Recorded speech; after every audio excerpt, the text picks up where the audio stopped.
পর্তুগালকে রুখে দিয়ে মাঠের মাঝখানে সিজদায় লুটিয়ে পড়লেন কঙ্গোর তারকা ফরওয়ার্ড ইওয়ান উইসা।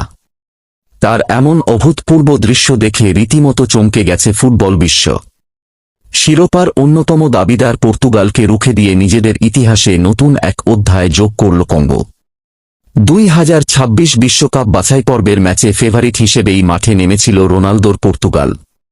কিন্তু নিজেদের নামের প্রতি সুবিচার করতে পারেননি রোনালদো ব্রুনোরা।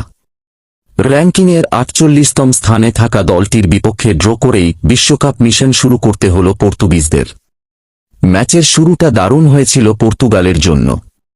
ষষ্ঠ মিনিটেই পিএসজির মিডফিল্ডার জোয়াও নেভসের দুর্দান্ত এক গোলে এগিয়ে যায় পর্তুগাল।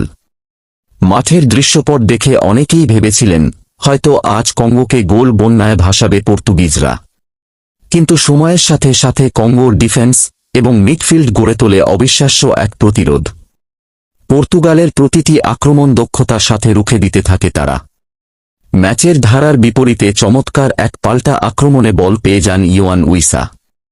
পর্তুগিজ ডিফেন্ডারদের চোখের পলকে পরাস্ত করে দারুণ ফিনিশিংয়ে বল জালে জড়িয়ে দেন তিনি। গোল করার পর সিজদায় লুটিয়ে পড়া উইসার দৃশ্যটি সবাইকে মুগ্ধ করেছে। 95% খ্রিস্টান ধর্মাবলম্বী দেশের হয়ে খেলা এই খেলোয়াড়ের সিজদা যেন ফুটবল মাঠে এক অনন্য মুহূর্ত তৈরি করেছে। দ্বিতীয়ার্ধে আক্রমণের ধার আরও বাড়িয়ে দেয় পর্তুগাল। কিন্তু কঙ্গোর জমাট রক্ষণভাগের দেয়াল ভাঙতে পারেননি রোনালদোরা।